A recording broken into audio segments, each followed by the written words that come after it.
1954 will forever be remembered as the year of Rising Fast. That season of racing glory was across the Tasman, where Rising Fast became the first horse to win a Spring Grand Slam, the Caulfield Cup, Cox Plate and Melbourne Cup in the same year. Rising Fast doing better than Hellion and Gay Helios, and Rising Fast going on strongly wins the Melbourne Cup from Hellion.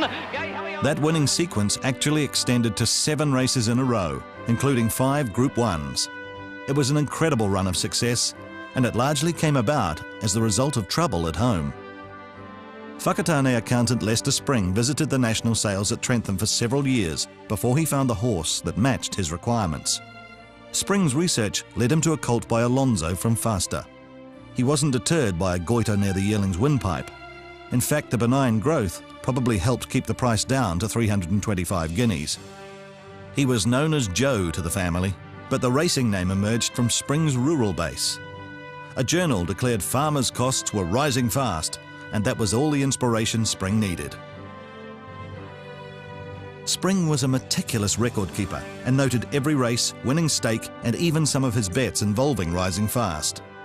The early races showed few signs of the success that lay ahead. Rising Fast was gelded, and then an injury sidelined him for several months.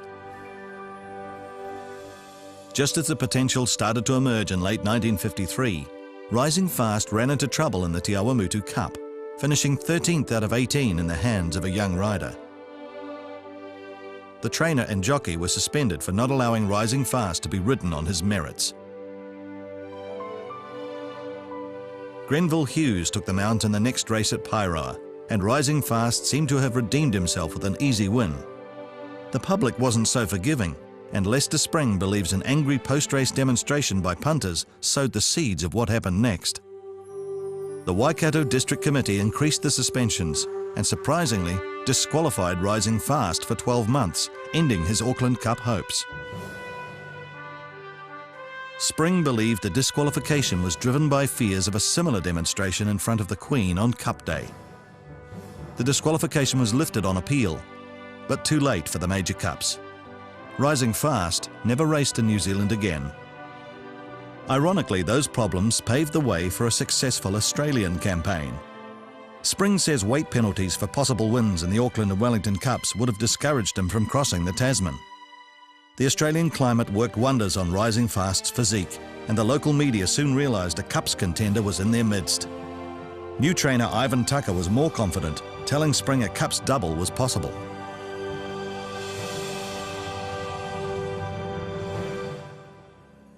The first leg of the Spring Grand Slam was the Caulfield Cup, and the headlines reflected Australia's admiration. The win was even more dramatic as his regular jockey had to be replaced after being injured in the race before the Cup. Rising Fast was in the middle of a golden run, and this magnificent Cup was to be the first of a unique trophy collection.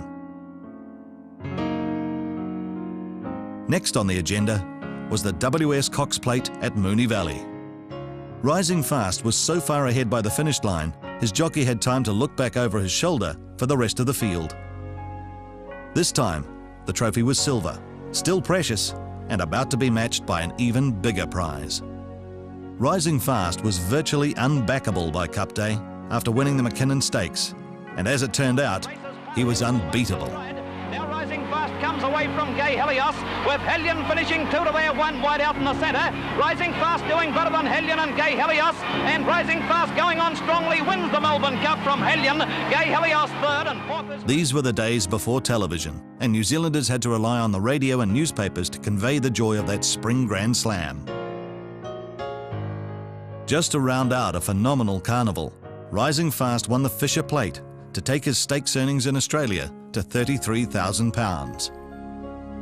The addition of the Melbourne Cup rounded out an impressive trophy collection. But the celebration soured in the following months when the trainer was suspended for a positive swab on another horse at his Auckland stables.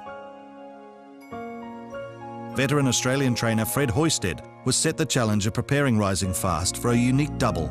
Caulfield and Melbourne Cup wins in successive years had never been achieved. The fact that he struggled for form throughout 1955 wasn't obvious when Rising Fast swept around the field to win the Caulfield Cup by 3 lengths, keeping alive the hopes of that dream double.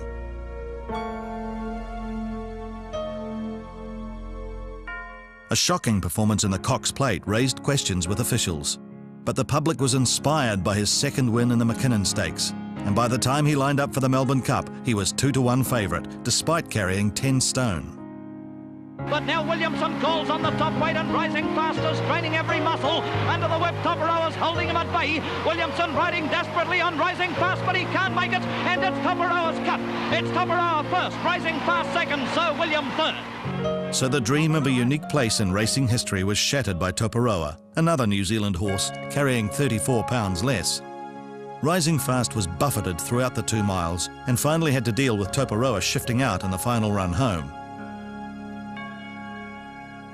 There was no protest, but the stewards handed a heavy penalty to the winning jockey for failing to take corrective action. Another Melbourne Cup tilt in 1956 was unsuccessful, and Rising Fast was retired after 65 races for 24 wins, 17 seconds and 2/3. His stakes winnings of £66,765 were a record at the time. Rising Fast was sent to the family farm in Te Awamutu, where he lived the good life, occasionally getting into mischief for demolishing the flower beds. Australians retained a special affection for Rising Fast.